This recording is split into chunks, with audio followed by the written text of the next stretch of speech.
Los sanos no tienen necesidad de médico, sino los enfermos, dijo Jesús en Mateo capítulo 9, versículo 12. ¿A quién le interesa la justificación por la fe? ¿Qué importancia tiene para mi vida? ¿Es solo una disquisición teológica propia de mentes abstractas o tiene alguna relevancia para mi vida práctica? Solo aquel que ha tomado conciencia de su desesperada condición pecaminosa puede valorar la bendición de la justificación. Si yo creo que soy razonablemente bueno, que no soy tan culpable delante de Dios, que hasta puedo arreglar mi problema tratando de portarme de mejor manera, cumpliendo con todo lo que se espera de un buen cristiano, entonces la justificación tendrá para mí una importancia secundaria, hasta soslayable. Pero si he llegado a tomar conciencia de la infinita santidad de Dios, su infinito amor, su infinita bondad, su pureza y rectitud moral, y por otra parte de cuán atrapado estoy en la experiencia del pecado, cuántas motivaciones egoístas manchan mi conducta, cuántos defectos de carácter tengo por superar, cuántos pecados por vencer, cuánta falta de bondad y de solidaridad en favor del prójimo, etc. Entonces sentiré que no hay noticia más dulce que saber que, justificados pues por la fe, tenemos paz para con Dios por medio de nuestro Señor Jesucristo. Romanos 5:1. Porque de esto se trata la justificación, que es lo primero que tendríamos que definir al hablar del tema, el concepto mismo de justificación. Como bien señala el erudito adventista y profundo escritor Roberto Badenas, aun cuando estrictamente hablando el término justificación en la Biblia y especialmente en Pablo hace referencia a una sustitución judicial en un contexto de juicio, es mucho más rico de lo que solemos pensar. Tiene muchísimos más matices que el que solemos atribuir en forma reduccionista. Pero permíteme remitirte solo algunos de sus significados o implicaciones más ricos y esperanzadores. Estar justificado delante de Dios significa estar perdonado por Dios, desculpabilizado por Dios, es decir, libre de culpa y cargo, reconciliado con Dios, considerado por Dios como si fuese justo, tan justo como Cristo y, por lo tanto, valorado y tratado como tal. Significa declarado justo ante el tribunal de Dios y del universo en el juicio final. Es una declaración de justicia. Aceptado plenamente por Dios, aprobado por Dios, considerado un hijo de Dios, como con todos los privilegios y prerrogativas que eso implica. Ante la pregunta decisiva que hemos planteado con anterioridad, en el contexto de los sucesos convulsivos del fin de la historia y del juicio final, ante el cual todos tendremos que responder, el gran día de su ira, dice Apocalipsis 6:17, ha llegado, ¿y quién podrá sostenerse en pie? Y aún ante la presente augusta santidad de Dios, la respuesta es: aquel que está justificado delante de Dios es quien podrá sostenerse hoy ante su presencia, seguro de su amor, su aprobación y su favor, y quien podrá salir airoso del juicio final escatológico.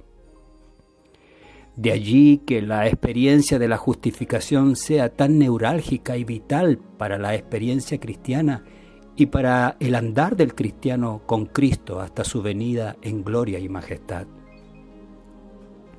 Para decirlo en una forma simple, si en este momento estoy justificado, en este momento soy salvo. Si Jesús viniera en este momento a buscarnos, yo sería salvo e iría con Él al cielo. Porque lo que me da mi derecho al cielo, mi, entre comillas, pase de entrada, en Él no es mi pretendida bondad, mi obediencia, mis buenas obras, sino la justificación mediante la fe.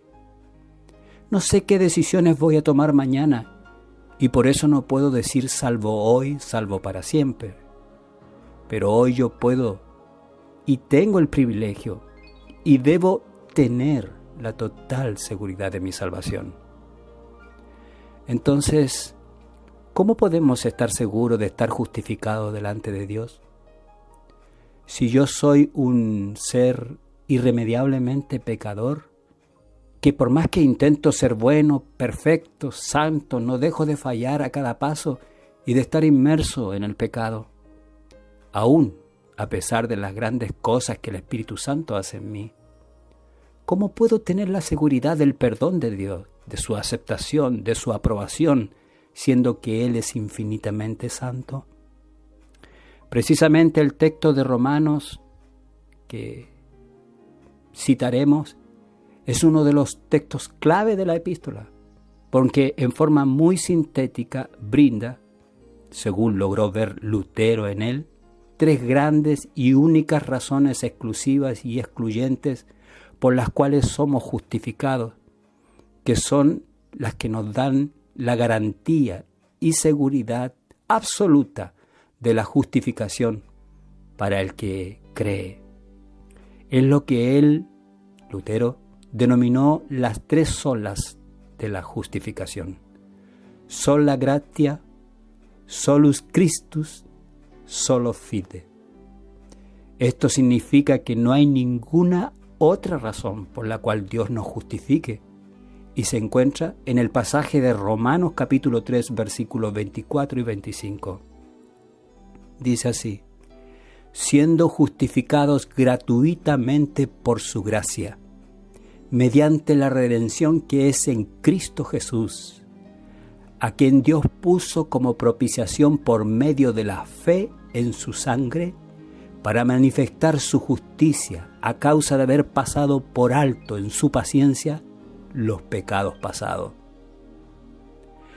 La justificación se recibe, número 1, solo por gracia, sola gratia. Dice el texto, siendo justificados gratuitamente por su gracia. ¿Qué es la gracia? A veces solemos decir que la gracia es un favor inmerecido. Y está bien, es así. Sin embargo, este es un concepto que tiene que ver con actos. Pero los actos hoy pueden realizarse y mañana dejar de hacerse.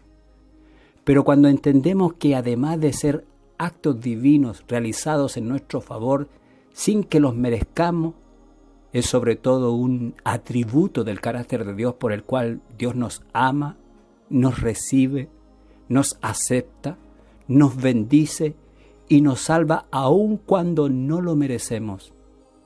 Llegamos entonces a comprender que no hay un solo instante en el que la gracia no esté disponible para nosotros, porque siendo que por definición Dios es inmutable, su carácter no cambia.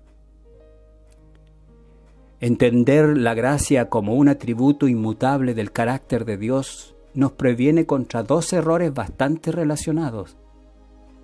Por un lado, cuando Lutero se enfrentó con la teología católica de sus días, ésta entendía, y hasta hoy lo hace, que la justificación se realiza por medio de la gracia santificante, infundida o infusa, que limpia el alma del pecado original y de todo pecado. Es decir, que esta gracia santificante debe primero limpiar el alma del pecado, hacer al hombre justo para que, una vez hecho el hombre justo, Dios lo declare justo. Esta gracia se recibe básicamente por medio de los sacramentos: bautismo, confirmación, penitencia, ya sea confesión y reconciliación, Eucaristía, matrimonio, ordenación, unción de los enfermos, que son comillas, vehículos de la gracia, medios por los cuales se infunde la gracia en el corazón y la vida del creyente. Lutero, como buen monje católico agustino, creía en esto, pero al tener autoconciencia de su experiencia espiritual y moral, a pesar de tratar de cumplir con todas las condiciones de la justificación tal como la entendía a la manera católica, recibiendo entre otras cosas todos los sacramentos y tratando de hacer todas las obras posibles de obediencia a Dios y aún autoflagelándose para ganar méritos mediante sus propios sufrimientos, descubría que por mucho que lo intentara, no veía evidencias internas y a veces ni externas de estar absolutamente limpio de pecado, de que la gracia santificante hubiese obrado en él una total purificación del pecado. Vivía en desesperación, pensando incluso que había cometido el pecado imperdonable y que estaba fuera de la gracia de Dios. Pero cuando comprendió que la gracia no es lo que está en el corazón del hombre, sino en el corazón de Dios, y que allí está segura como un atributo permanente y eterno del carácter de Dios, porque Dios es inmutable, su alma empezó a encontrar paz. Descubrió que la gracia verdadera, la que justifica, no es una gracia infusa, sino extrínseca, es decir, algo que está fuera del hombre. Y bajo ese concepto nunca dejamos de estar en estado de gracia, porque la gracia de Dios siempre está disponible para el que siente necesidad de ella, a pesar de su ineludible condición pecaminosa. El otro error bastante relacionado con el anterior es el que cometemos algunos adventistas al hablar del fin del tiempo de gracia. Ese evento escatológico según el cual llegará el día en que Cristo dejará de interceder por nosotros en el santuario celestial, y entonces si hubiese algún pecado que no hemos confesado, aunque nos arrepintiéramos, estaríamos desamparados delante de Dios y no tendríamos ya oportunidad de justificación, perdón y salvación. Esto se basa en un error de interpretación del carácter de Dios y del proceder de Dios hacia el hombre y del concepto de tiempo con el cual se maneja Dios. Dios no es un ser caprichoso, arbitrario, que fija fríamente un tiempo para nuestra salvación y que el que no llega a tiempo, con ese tiempo, valga la redundancia, queda fuera del partido. Es que Dios no se maneja en su trato con nosotros con el tiempo entendido como cronos, ese tiempo del cronómetro, del tiempo lineal, mensurable, cuantificable, el de las agujas del reloj, sino con el kairos, que es el momento oportuno, el momento conveniente, el momento en que Dios considera que están las condiciones adecuadas para obrar y dar inicio o fin a un fenómeno histórico. Cristo no saldrá del santuario hasta que todo el mundo haya tenido la oportunidad de arrepentirse y ser salvo. Una vez que en forma masiva toda la humanidad del fin de la historia haya tomado una decisión íntima, irrevocable, ya sea en favor de Dios y del bien o de Satanás y del mal, Dios, sabiendo que ya nada moverá a los impenitentes de su posición y que nada podrá hacer retroceder a los justos, considerará que es el momento oportuno, el kairos, para poner fin a la historia de este mundo, y no un momento previo, arbitrario, fijado por las agujas de un reloj cósmico, caiga quien caiga. Esto último es una visión perversa del carácter de Dios, quien en realidad, como dijo Jesús, no envió a su Hijo al mundo para condenar al mundo, sino para que el mundo sea salvo por él. Juan capítulo 3, versículo 17. Una de las más bellas definiciones y descripciones de lo que significa la gracia se encuentra en una declaración de Elena de White en el Ministerio de Curación en la página 119. Ella dice así: la gracia es un atributo de Dios ejercido hacia los seres humanos indignos. Nosotros no la buscamos, sino que fue enviada en busca de nosotros. Dios se complace en concedernos su gracia, no porque seamos dignos de ella, sino porque somos rematadamente indignos. Lo único que nos da derecho a ella es nuestra gran necesidad. Y Pablo refuerza esta idea de inmerecimiento por parte del ser humano de la gracia con el enfático gratuitamente por su gracia en Romanos 3:24. La justificación se nos otorga gratuitamente, sin que tengamos que aportar nada a ella a priori de recibirla. Ni obediencia, ni perfección de carácter, ni victoria total sobre el pecado. Por eso Pablo decía en los primeros versículos del pasaje de Romanos que leímos, así como en el último, ya que por las obras de la ley ningún ser humano será justificado delante de él, Romanos 3:20. Pero ahora, aparte de la ley, se ha manifestado la justicia de Dios, testificada por la ley y por los profetas, la justicia de Dios por medio de la fe en Jesucristo, para todo aquel que crea en Él. Concluimos, pues, en el versículo 28, que el hombre es justificado por la fe sin las obras de la ley. Volvemos a enfatizar a priori de la justificación. Dios no pide obediencia de parte del hombre. La obediencia del hombre no es causa de la justificación, sino efecto que se produce a posteriori de recibirla, como una respuesta libre, voluntaria y gozosa a la maravillosa gracia de Dios. Siguiendo a un autor ex-adventista pero muy brillante, Roberto Brisman, podemos sintetizar el concepto de gracia diciendo que la gracia es Dios aceptando lo inaceptable en Jesucristo. Solo por Cristo, solus Christus. Dice Romanos 3:24 y 25, siendo justificados, un poquito más adelante dice, mediante la redención que es en Cristo Jesús, a quien Dios puso como propiciación. Sí, la justificación y con ella mi derecho a la salvación es gratuita a mí, no al cielo. Para Él, Padre, no fue para nada barato, porque significó la preciosa sangre de Cristo. ¿En qué sentido Jesús logró mi justificación? En dos. Fíjate, en primer lugar, como veremos con más detenimiento cuando avancemos en este tema de la justificación, a los fines de la justificación, no de la experiencia cristiana en sí, en su nivel existencial y moral. Jesús es mi sustituto en la santificación, es decir, su obediencia sustituye la mía, que no la tengo en forma perfecta. Su vida justa sustituye la mía, que no la tengo. Sus méritos sustituyen los míos, que no los tengo.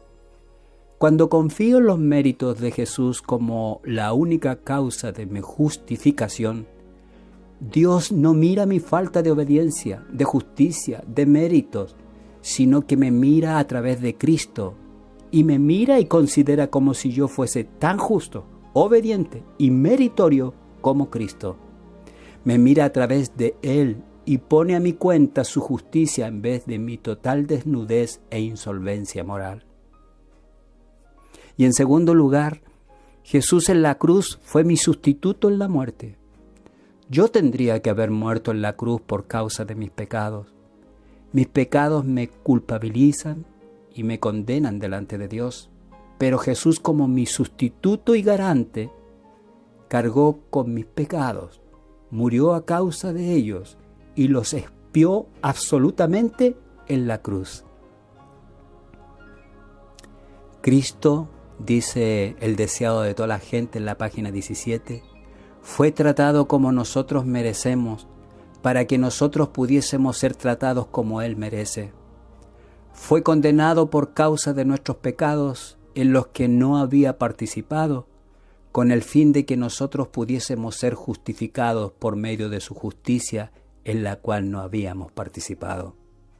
Él sufrió la muerte que era nuestra, para que pudiésemos recibir la vida que era suya. Como dice 2 Corintios 5:21, al que no conoció pecado, por nosotros lo hizo pecado, para que nosotros fuésemos hechos justicia de Dios en él. Este es el maravilloso trueque divino, como dice Morris Venden. Lo único que tengo que darle a Cristo es un corazón sucio, manchado de pecado, y todos mis pecados, malas obras y defectos de carácter. Y además, mis culpas y mi condenación.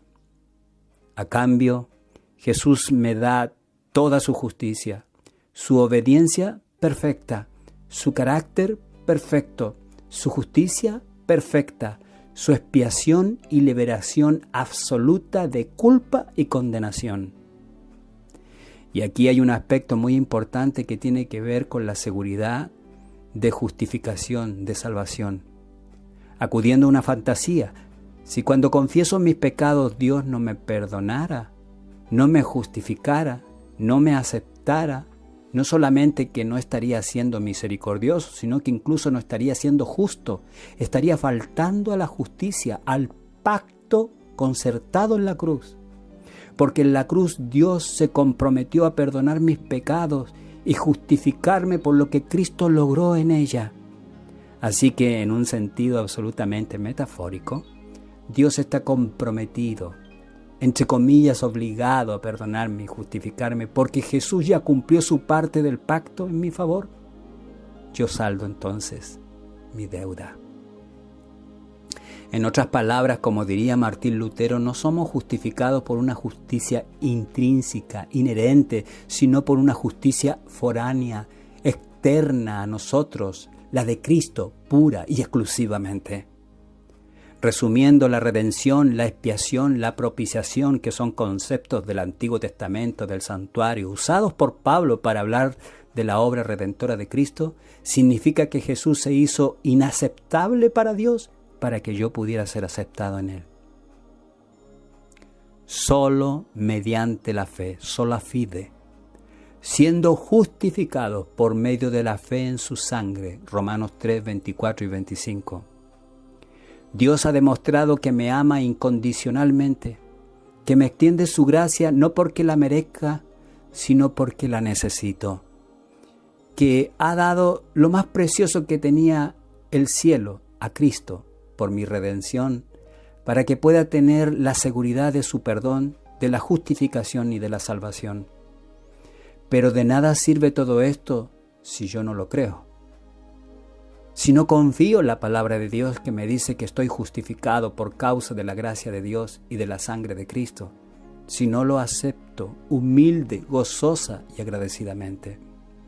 La fe entonces, como diría nuestro nombrado Bismin, es aceptar que estoy aceptado en Jesucristo. Pero, ¿acaso no todo cristiano quisiera aceptar que está aceptado en Cristo? ¿No es lo que todos deseamos y procuramos? ¿O es que alguien no quisiera aceptar que está aceptado en Cristo? En un nivel consciente diríamos que eso es lo que todo el mundo quiere. Sin embargo, en la práctica no todos los cristianos gozan de la seguridad de la salvación. No todos creen realmente que están aceptados por Dios. Hay, a nuestro juicio, dos factores fundamentales. A muchos de nosotros nos cuesta creer en esta maravilla de la salvación gratuita mediante la fe en Cristo. El primero es de orden psicogénico, es decir, por alguna razón nos cuesta aceptarnos a nosotros mismos y por ende que Dios nos acepte gratuitamente, sin ningún mérito de nuestra parte. Algunos de nosotros hemos recibido la malformación psicológica de que solo valemos de acuerdo con nuestros logros, ya sea nuestra bondad, nuestra perfección moral, nuestro desempeño académico, nuestro desempeño deportivo, nuestro desempeño social, etc. Hacemos depender nuestro valor como persona, nuestra dignidad y nuestra autoaceptación de nuestro desempeño humano. Cuando no logramos alcanzar los estándares que nos hemos propuesto o que otros nos han impuesto, sentimos que no valemos lo suficiente y que no merecemos ser aceptados ni por otros ni por nosotros mismos. Es un perfeccionismo psicológico, ¿no? El segundo es de orden teológico. Lamentablemente, algunos hemos sido enseñados en la idea de que a menos que tengamos corregido todo rasgo desfavorable de carácter, de que hayamos eliminado de nuestra vida todo vestigio de pecado, Dios no puede aceptarnos, justificarnos y por lo tanto tampoco deberíamos hacerlo nosotros mismos. Este perfeccionismo religioso va a contrapelo del puro mensaje evangélico de la justificación por gracia, por Cristo, mediante la fe. Y neutraliza su influencia y su bendición. Es antievangélico. Pablo lo diría así en la epístola a los Gálatas. Gálatas 5:4. De Cristo os desligasteis, los que por la ley os justificáis, de la gracia habéis caído. Mira lo que dice Elena de White en Testimonios para los Ministros en la página 467. Para aceptar, primero digamos que para aceptar que no somos aceptados por Dios por nada que haya en nosotros, ninguna bondad, obediencia, buenas obras, perfección de carácter, mérito, hace falta humildad. La humildad de abrir la mano y recibir el regalo que Dios nos quiere dar, aunque no lo merezcamos. Y ahora sí, por eso Elena de White define la justificación por la fe como la obra de Dios que abate en el polvo la gloria del hombre y hace por el hombre lo que éste no puede hacer por sí mismo. La fe mediante la cual somos justificados no es un mérito en sí mismo, sino siempre fe en Cristo. Es dejar del lado el orgullo y nuestra falsa dignidad y decirle sí a Dios. Precisamente la palabra hebrea traducida como fe en el Antiguo Testamento es emuná, cuya raíz es la misma que la palabra amén, que significa así sea. Decirle sí a Dios. La fe verdadera siempre le dice sí a Dios, sí a su perdón, sí a su amor, sí a su justificación, sí a su salvación, sí a la santificación que quiere producir en nosotros, sí a su voluntad moral expresada en sus mandamientos. Por eso Pablo concluye la sección diciendo en Romanos 3:27, ¿dónde pues queda la jactancia? Queda excluida. ¿Por cuál ley? ¿Por la de las obras? No, sino por la ley de la fe.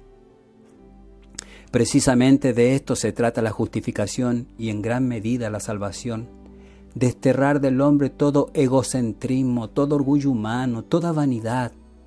La fe significa que confío y me glorío en algo externo a mí. No hay ningún motivo de jactancia propia, sino solo gloriarme en Cristo. No recibo ninguna alabanza ni aplauso, ni de Dios ni de los hombres. Recapitulemos y resumamos este bendito mensaje de la justificación con estas tres frases que juegan con la palabra aceptación. 1. La gracia es Dios aceptando lo inaceptable en Jesucristo. 2. La redención es Cristo haciéndose inaceptable ante Dios para que yo pueda ser aceptado en Él. Y 3. La fe es aceptar que estoy aceptado en Cristo.